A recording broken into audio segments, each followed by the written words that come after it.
Inside our dynamic TEAS prep sessions,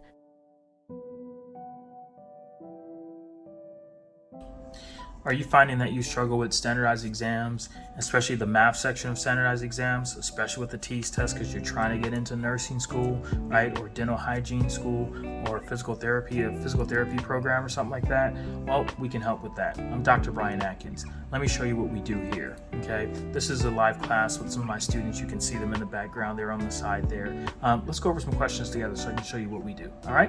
Adkins Academy boasts a rich history of guiding aspiring nursing students toward success. Dr. Brian Adkins, with his wealth of knowledge and experience, passionately shares insights to support students in achieving their goal of entering top-notch nursing schools. Let's move forward and demonstrate how Adkins Academy conducts its TEAS prep classes online. So let's take a look at this. All right, so for question number 19, right, we'll talk about perimeter. And so understanding shapes. They're going to ask you about shapes on the test. Very important to certainly understand and recognize shapes.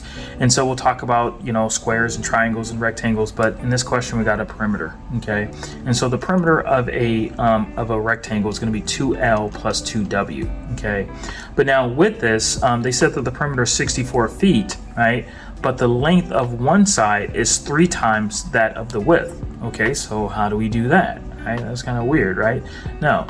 So if they say that the length is equal to 3 times the width, then that means the length is equal to 3W. Right? Makes sense? Okay.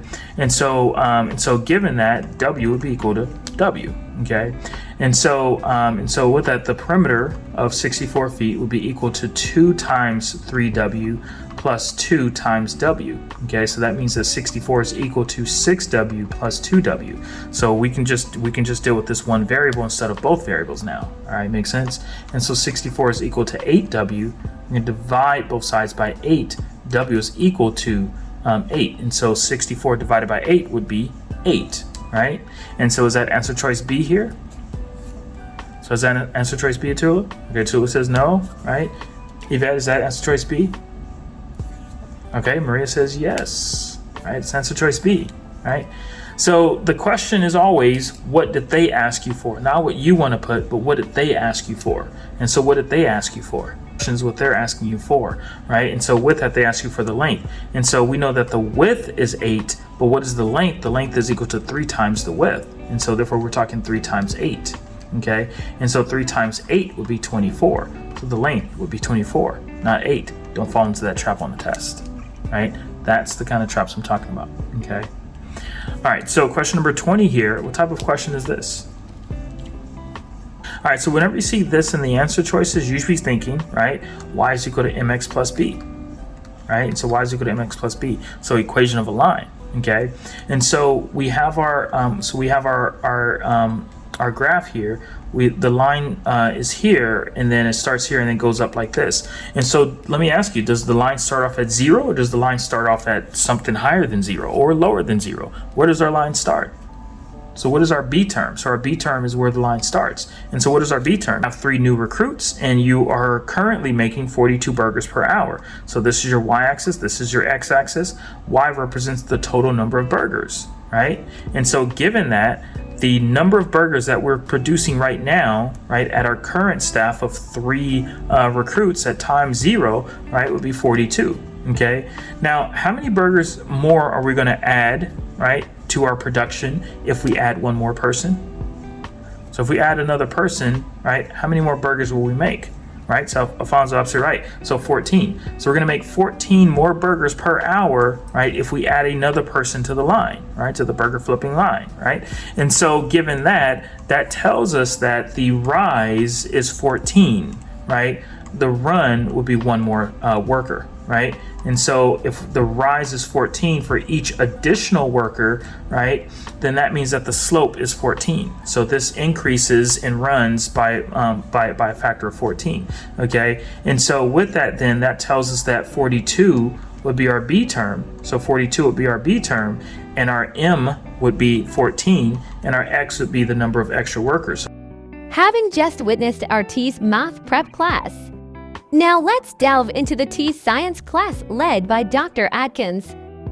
All right, and so in terms of protein synthesis here, we have it all starts with DNA, and so we can take the DNA, right, and we can use it to make more DNA, and so replicate the DNA, right, for mitosis and meiosis. So that's one use of DNA, right?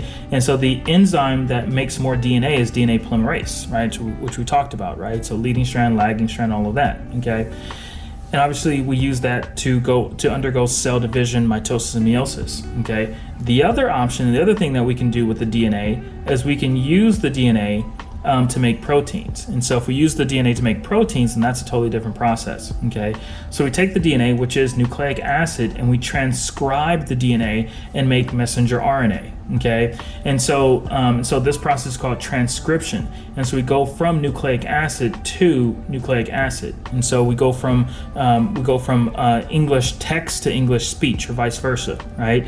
And so we're not changing the language, we're just making a transcript, right? So it's still nucleic acid.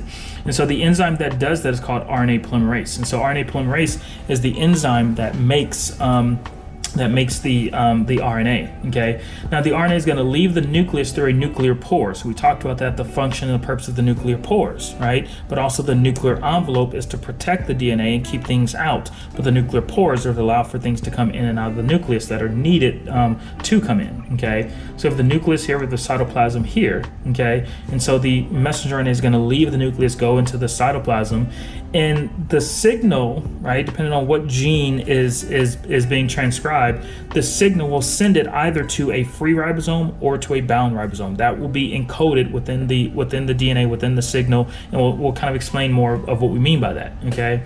So let's say that it goes to a bound ribosome, right? Let's go say it goes to a bound ribosome, right? Just kind of one of the most common things that it does, okay? So if it's a bound ribosome, then it's bound to the rough ER. So it's bound to the rough ER, okay? And so at the rough ER, we're going to take this messenger RNA. So here's our messenger RNA.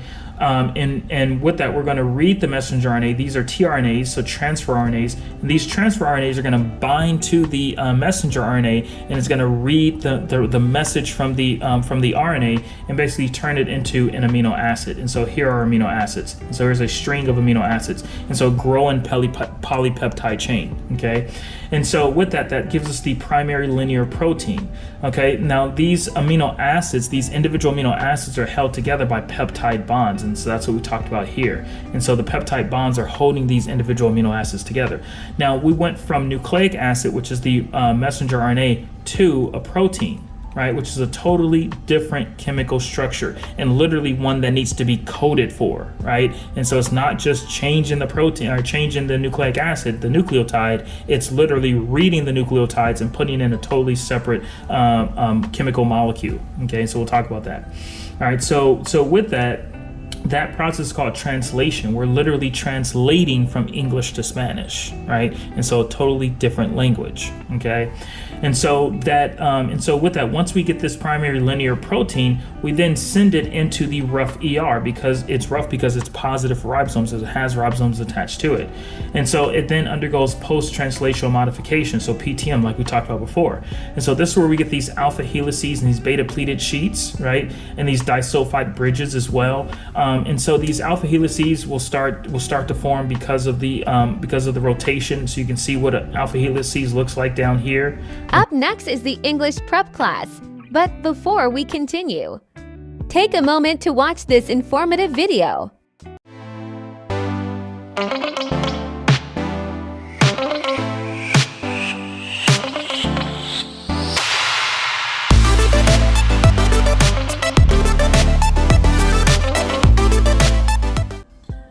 All right, so when we look at question number 8 here, looks like we're all over the place. We're in a lot of different answers here. So A, B, C, and also D here, okay?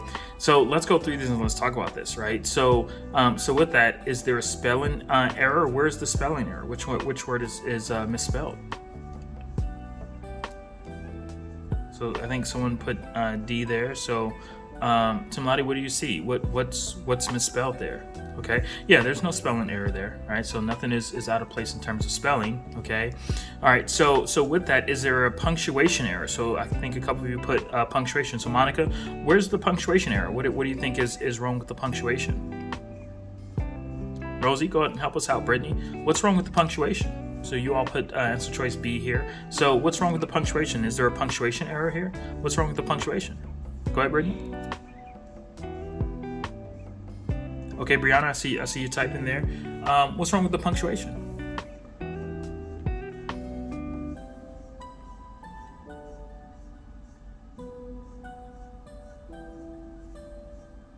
Okay, so here's the thing. So we are quoting rows, right? And so each of the students in the virtual study groups were prepared with the appropriate materials for today's math session. Said Rose, the administrative assistant. Okay, now we're quoting that statement that was made, and that statement was a complete statement, a complete sentence, and so therefore we would put a period there. Right?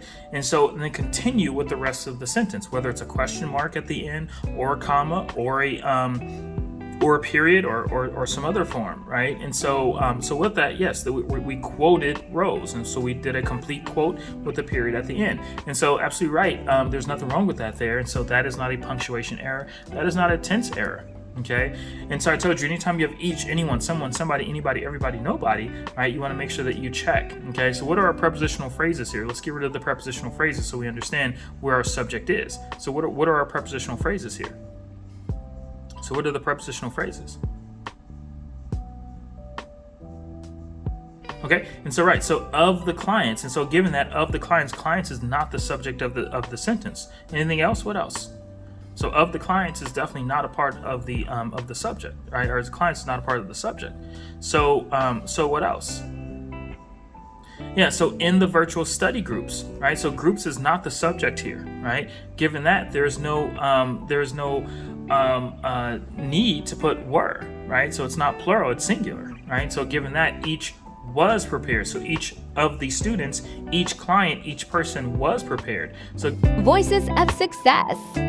Hear what our clients have to say in their testimonials.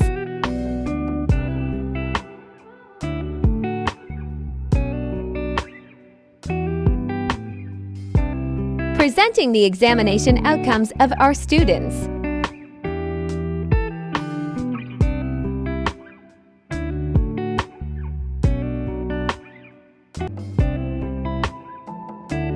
Enroll now, 30196-04950. Visit our website, www.adkinsacademy.com.